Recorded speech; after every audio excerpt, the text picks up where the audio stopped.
आज मी तुमच्यासोबत आषाढ महिना स्पेशल नैवेद्यासाठी केलेली खास थापीव वडीची रेसिपी शेअर करत आहे। ही वडी करत असताना पिठामध्ये कोणत्याही प्रकारच्या गुठळ्या होणार नाहीयेत। वडी थापताना तुमच्या हाताला पोळणार नाहीये, तरी सुद्धा अप्रतिम अशा पद्धतीची आपण वडी करणार आहोत। चला तर मग रेसिपीला सुरुवात करूयात। खूप छोट्या छोट्या गोष्टी मी तुमच्याबरोबर शेअर करणार आहे, त्याच्यामुळे व्हिडिओ स्किप न करता शेवटपर्यंत बघा।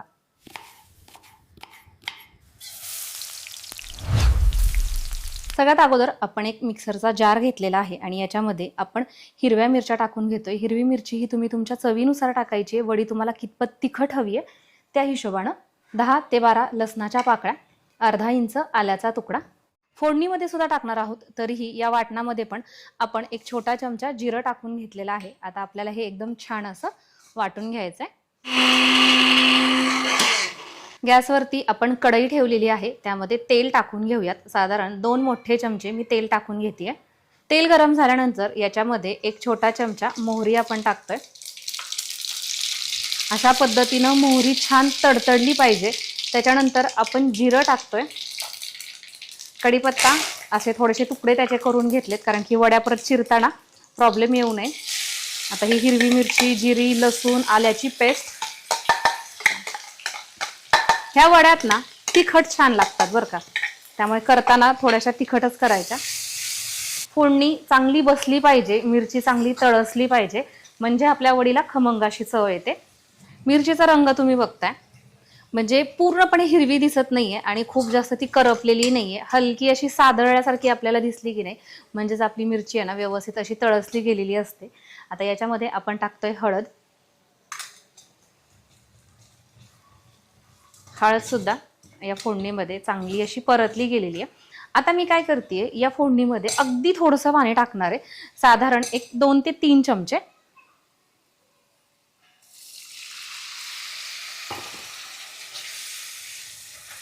एका बाउलमध्ये आपण घेत आहोत 1.5 कप बेसन पीठ।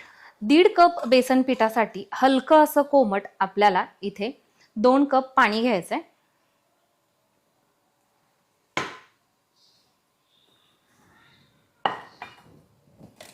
अगोदर थोडंसं पाणी टाकून घेतलेले आणि हे व्यवस्थित आपण मिक्स करून घेऊया।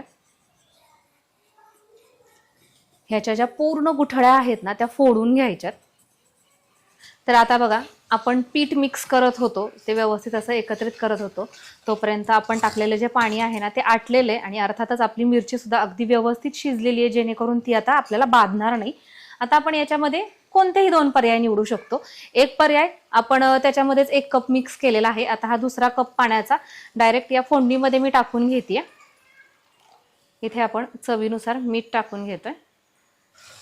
तर बघा, इथं अशा पद्धतीनं पाण्याला उकळी आलेली। आता आपण काय करूयात, गॅस थोडासा मी बारीक करतेय फ्लेम, आणि आपण जे बॅटर तयार केलं ना ते यामध्ये ओतून घेऊयात।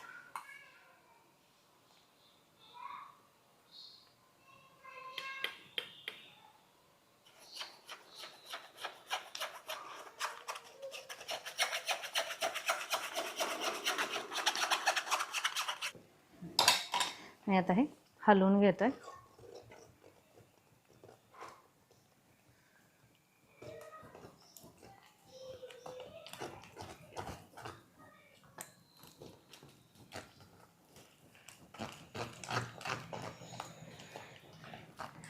ज्या वेळेस आपलं बेसन पीठ या पाण्यामध्ये जातं ना, तर ते खूप पटकन शिजायला तयार होतं, शिजण्यासाठी तयार होतं। त्यामुळे आपल्याला हे अशा पद्धतीनं हलवून घ्यायचे।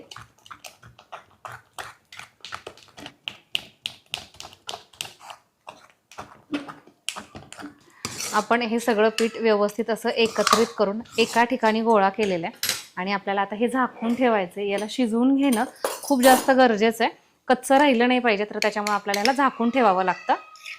तर या ज्या वड्या आहेत ना त्या आपल्याला एकदम लो फ्लेमवरती शिजवायच्या असतात, आणि माझा हा जो बर्नर आहे ना तर तो मोठा आहे, त्याच्यामुळे मी इकडे ट्रान्सफर करून घेतलेली आहे कढई, आणि हे आणखीन शिजलेला नाहीये, निम्म्या अर्ध्या अशा कच्च्यात। तर तोपर्यंतच आपण याच्यामध्ये काय करतोय, कोथिंबीर टाकून घेतोय।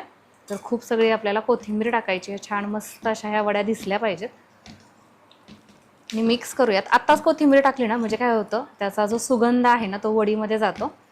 अशा पद्धतीने आपण हे मिक्स करून घेतोय, आणि परत आपल्याला हे आणखीन जास्त घट्ट झालं पाहिजे, आणखीन जास्त आठरलं पाहिजे, तिथपर्यंत आपल्याला हे शिजवून घ्यायचं आहे। जसं की मी तुम्हाला सुरुवातीलाच सांगितलेलं की या वड्या करताना मी तुमच्या हाताला अजिबात पोळू देणार नाहीये. याचा अर्थ काही असा नाहीये की मी तुमच्याकडे येऊन ह्या वड्या करेल.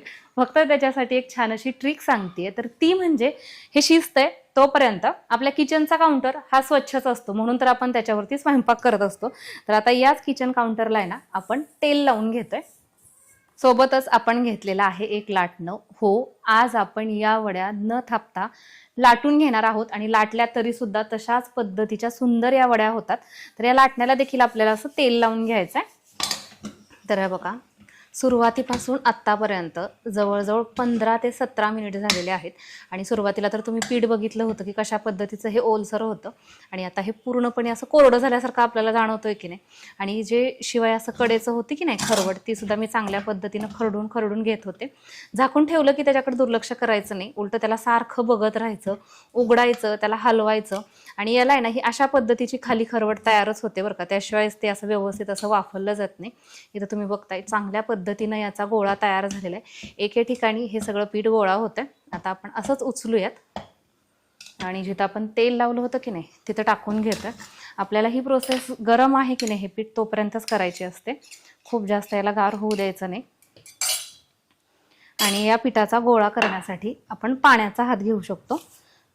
थोडंसंच पाणी हाताला लावून घ्यायचं, असा याचा एकदा गोळा करायचा.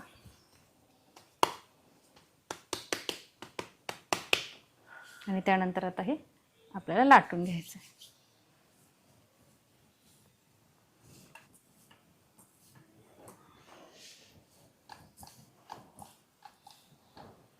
आपण लाटतोय की नाही तोपर्यंत सुद्धा हे पीठ आहे की नाही असं गार व्हायला सुरुवात होते.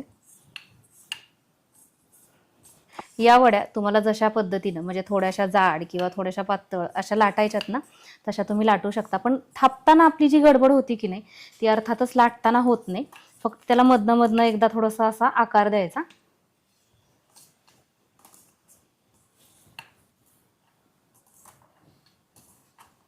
याच्यामध्ये आपण जी जिरी मोहरी टाकली आहे त्याची फोडणी भारी दिसते ना.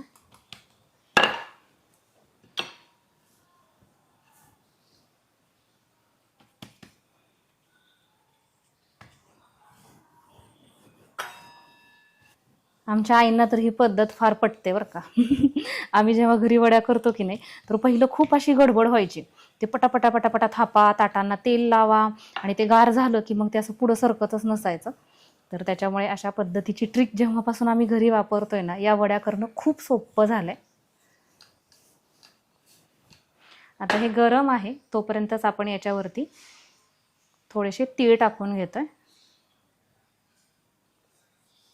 कोथिंबीर, आणि ओलं असलं तर ओलं, नाहीतर मग कोरडं कोणतंही खोबरं तुम्ही इथं वापरू शकता.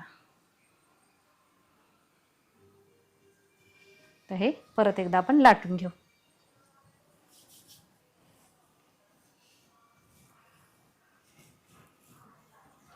बरेचसे जण काय करतात मिश्रणात सुद्धा खोबरं टाकतात, तसं टाकलं तरी पण चालेल किंवा हे असं वर्ण टाकलं तरीही चालेल. आता हे हलका असं गरम आहे तोपर्यंतच आपण याच्या वड्या पाडतोय.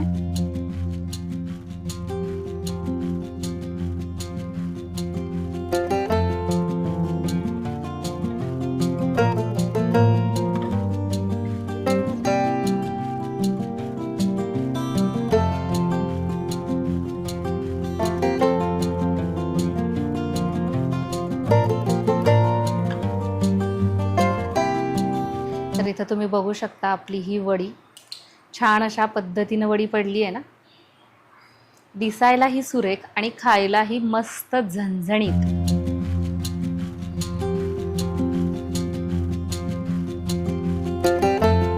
इथे आपली थापी वडी तयार झालेली आहे आणि तुम्ही बघताय छान मस्त आखीव रेखीव अशा पद्धतीची दिसतीये. आणि महत्त्वाची गोष्ट म्हणजे या वडीमध्ये कोणत्याही प्रकारच्या गुठळ्या नाही आहेत. आणि दुसरी गोष्ट म्हणजे ही वडी लाटताना आपल्याला अजिबात त्रास झालेला नाही आहे. तर त्यामुळे यावेळेस घरी ट्राय करताना माझ्या या पद्धतीनं ही वडी नक्की ट्राय करा, तुम्हाला आवडेल आणि ही पद्धत तुम्हाला जास्त फायदेशीर ठरेल.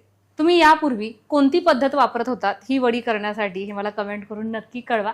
परत भेटूयात अशा छान छान आणि सोप्यातल्या सोप्या रेसिपीजमध्ये. तोपर्यंत बाय बाय.